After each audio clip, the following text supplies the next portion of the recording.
This is ridiculous, man. Ridiculous. I hope the world can see now what's really going on out here, because it's getting ridiculous.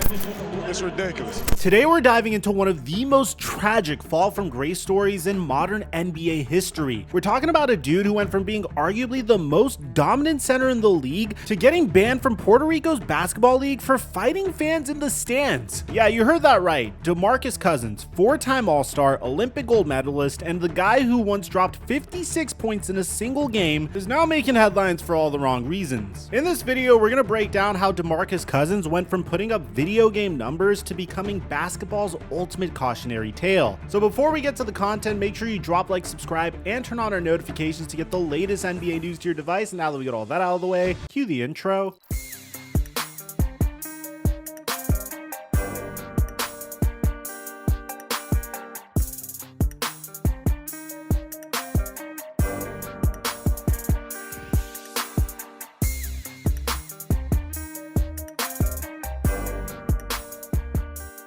You remember the 4-man I ran in my Luka Doncic video on Prize Picks? Well, that risk-free $25 hit. Now, if you didn't take that opportunity, you could still sign up for Prize Picks using my promo code microphone to get a free $50 when you make a play of $5 or more. And if you go into the description down below, there will be a link to join my Discord server where we've been hitting on baseball, WNBA, and NBA on a daily basis. And thank you, Prize Picks, for the sponsor. Mic check 1 2 1 2. What's going on, everybody? DeMarcus Cousins didn't just stumble into basketball greatness. This man was destined for it from day one. Back in 2009, he was the number 3 recruit in the entire country, a 6'11" monster with handles smoother than a point guard and a shooting touch that made coaches drool. DeMarcus Cousins was way ahead of his time, and when John Calipari got the Kentucky job, DeMarcus Cousins followed him from Memphis to Lexington. Let me tell you, that decision changed everything.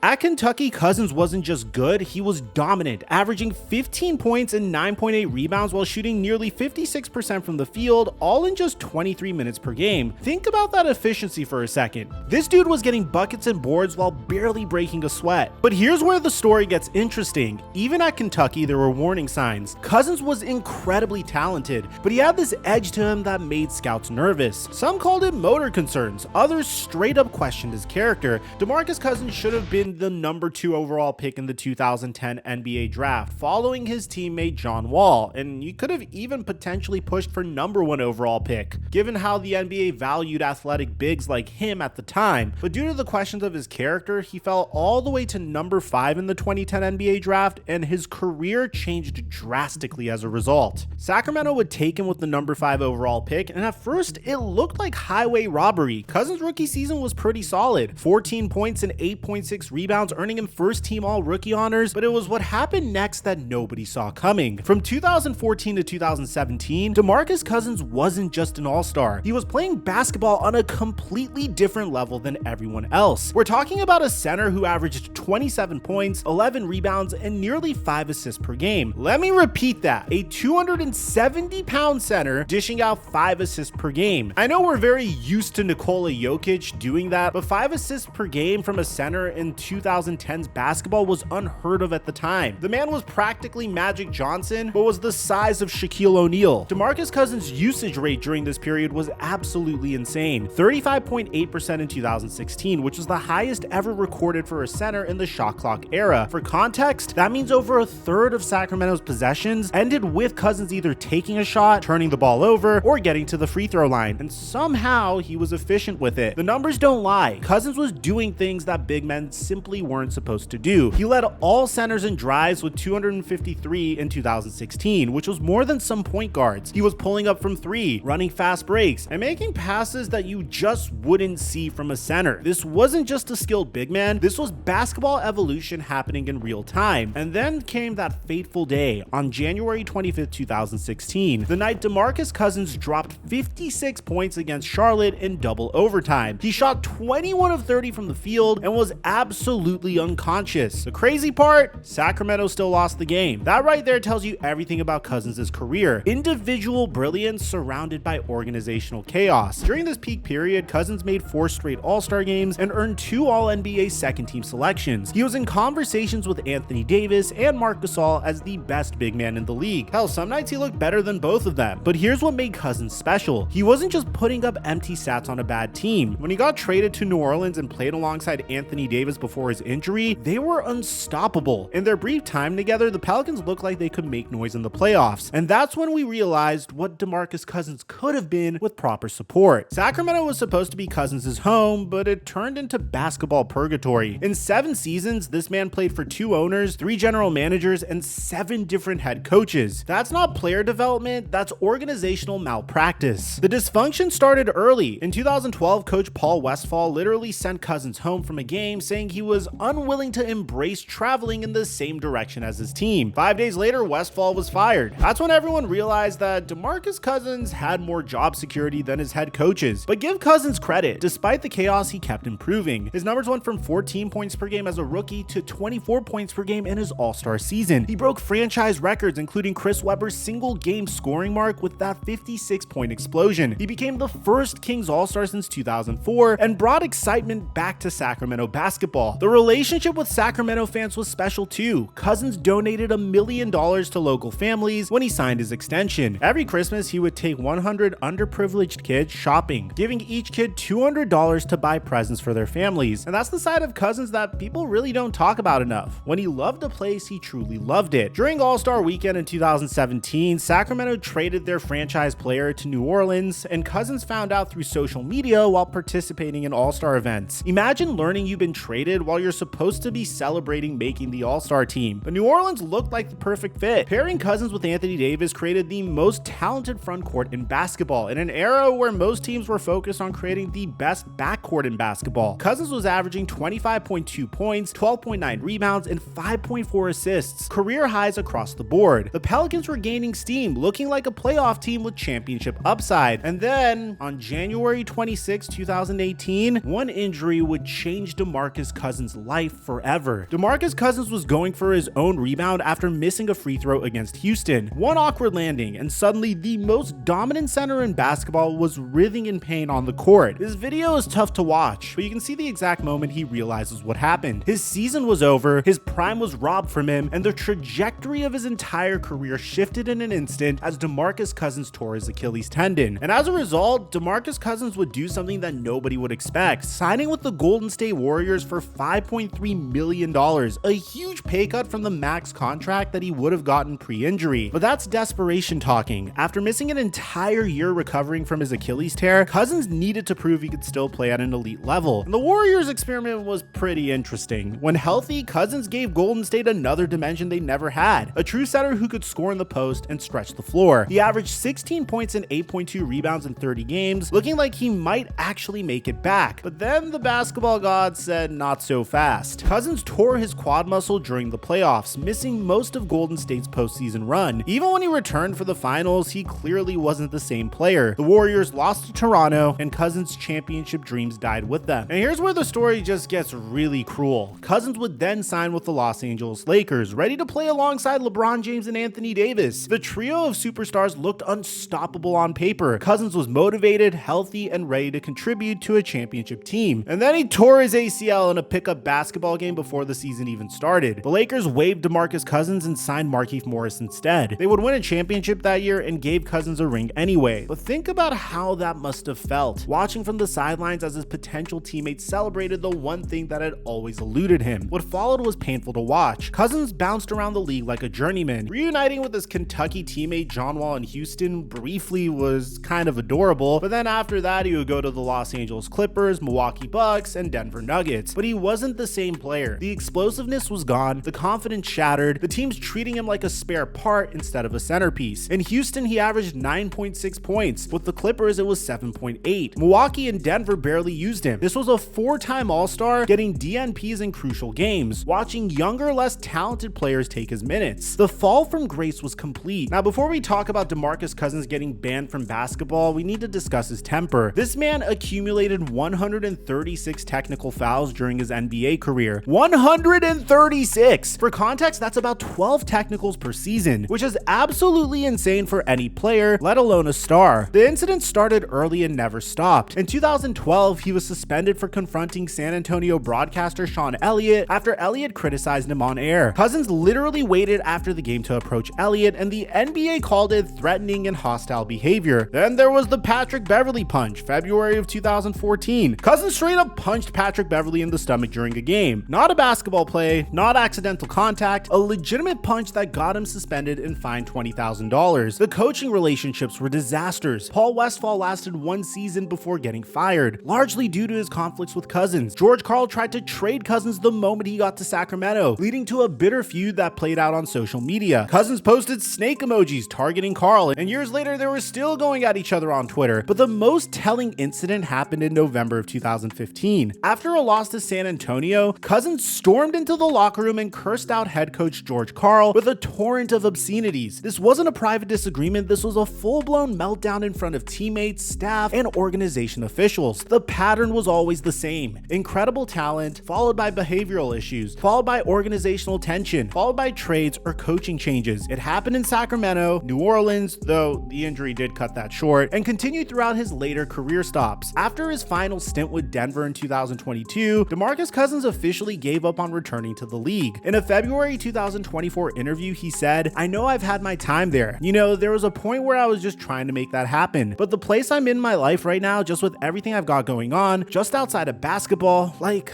I'm in a good place. I'm ready to move on." So Cousins took his talents overseas, and honestly, he's pretty good. In Puerto Rico with the Mets, he averaged 20.4 points and 10.9 rebounds, leading the team to the playoffs. Then he went to Taiwan, where he won the T1 League Championship and earned Finals MVP honors. For a minute, it looked like DeMarcus Cousins had found peace playing international basketball at a high level. But unfortunately, old habits die hard. On June 9, 2025, DeMarcus Cousins potentially played his final game of professional basketball. Here's what happened. Cousins was playing for the Mets against Vaqueros de Bayamon. A fan sitting courtside made some gesture at Cousins. Reports say it was obscene, though the exact details do vary. And instead of ignoring it like any veteran professional should, DeMarcus Cousins lost his mind. He grabbed his crotch, made his own obscene gesture back at the fan, then literally put his hand in the fan's face. When teammates tried to calm him down, Cousins was already too heated. He got 2 technical fouls and was ejected from the game. But wait, it gets way worse. As Cousins was walking to the tunnel, fans started throwing drinks and popcorn at him. Instead of keeping his head down and leaving like a professional, Cousins tried to charge back at the crowd. Security had to physically restrain him from going into the stands. The Puerto Rico Basketball Federation wasn't having it. They suspended Cousins for the rest of the season, fined him $4,250, and left the door open for additional penalties up to $10,000, and the Mets immediately terminated his contract. Think about that for a second. A former NBA All-Star, a guy who made nearly $100 million in his career, got banned from Puerto Rico's basketball league for fighting fans. That's not just embarrassing, that's career-ending stuff from a 34-year-old. And that's what complicates DeMarcus Cousins' legacy. On one hand, you've got a player who revolutionized the center position. He was doing things in 2016 that every big man does now: shooting threes, handling the ball, making plays for teammates. DeMarcus Cousins was truly ahead of his time. A 6'11" point center who could score from anywhere on the court. His peak numbers are ridiculous: 27 points, 11 rebounds, and 5 assists per game. Only a handful of players in NBA history have put up those kinds of numbers. He made 4 All-Star teams, 1 Olympic gold medals, and set records that still stand today. But on the other hand, what did he actually accomplish? 0 playoff series wins, 0 championships, 0 respect from coaches, teammates, or organizations by the end of his career. He played for 8 different NBA teams and got released or traded from most of them. The injury argument only goes so far. Yes, the Achilles injury in 2018 robbed him of his prime years. Yes, the quad and ACL injuries that followed made things worse. But Cousins was having behavioral issues long before any of those injuries happened. He was getting technical fouls, fighting with coaches, and creating locker room drama when he was healthy and playing at an all-star level. Compare him to other talented players who dealt with injuries, guys like Derrick Rose or Brandon Roy. Those players are remembered fondly because they handled adversity with class. But DeMarcus Cousins, he's remembered as a cautionary tale about what happens when talent isn't matched by professionalism. The saddest part about this is DeMarcus Cousins had everything you could want in a basketball player, except the one thing that matters most: the ability to make his teammates and organization better. He was a transcendent individual talent who somehow made every situation worse. DeMarcus Cousins is currently 34 years old. He's banned from Puerto Rico's basketball league, and he's probably done playing professional basketball at any meaningful level. There's always Chinese basketball or some other overseas opportunity. But let's be honest, after getting suspended for fighting fans, who's gonna want to deal with this drama? The Puerto Rico incident feels like the perfect end to this story, not because it was the worst thing Cousins ever did, but because it was so predictable. A talented player letting his emotions control him, creating unnecessary drama, and ultimately sabotaging his own career. It's the same pattern that's followed him since his Kentucky days. Now, I know I was really hard on DeMarcus Cousins, but this is what makes the story so confusing. Cousins genuinely seems like a good person outside of basketball. His charity work in Sacramento was real. His connection with fans was authentic. His teammates generally liked him as a person, even when they couldn't stand playing with him. And that's what makes this story tragic instead of just pathetic. This isn't a story about a bad person who happened to be good at basketball. This is about a flawed person who couldn't separate his emotions from his profession, and how that single weakness destroyed what should have been a Hall of Fame career. In my opinion, DeMarcus Cousins will go down as one of the biggest what-ifs in NBA history. If he'd been drafted by the Spurs instead of Sacramento, would Greg Popovich have fixed his attitude? If he'd never gotten injured, would he have led New Orleans to a championship alongside Anthony Davis? If he'd learned to control his temper, would he be mentioned with the all-time great centers? We'll never know, and that's what makes this story so compelling. What we do know is that DeMarcus Cousins possessed Hall of Fame talent. It made him nearly $100 million, and it influenced how the center position is played today. But he also wasted most of that talent, burned bridges everywhere he went, and ended his career getting suspended from a Puerto Rico basketball league. That's not just a basketball tragedy, that's a human tragedy. Because at the end of the day, DeMarcus Cousins beat everyone except himself. Let me know in the comment section down below, what do you guys think about this story? I hope I didn't come off as too harsh, because I truly was a huge fan of DeMarcus Cousins during his prime. Aside from that, if you want to know someone else that's genuinely ruining his life, take a look at Zion Williamson. We have a full deep dive on it. I'm going to leave a link to it in the end screen. I'll meet you guys there. I'm your boy Mike, and I'm dropping our mic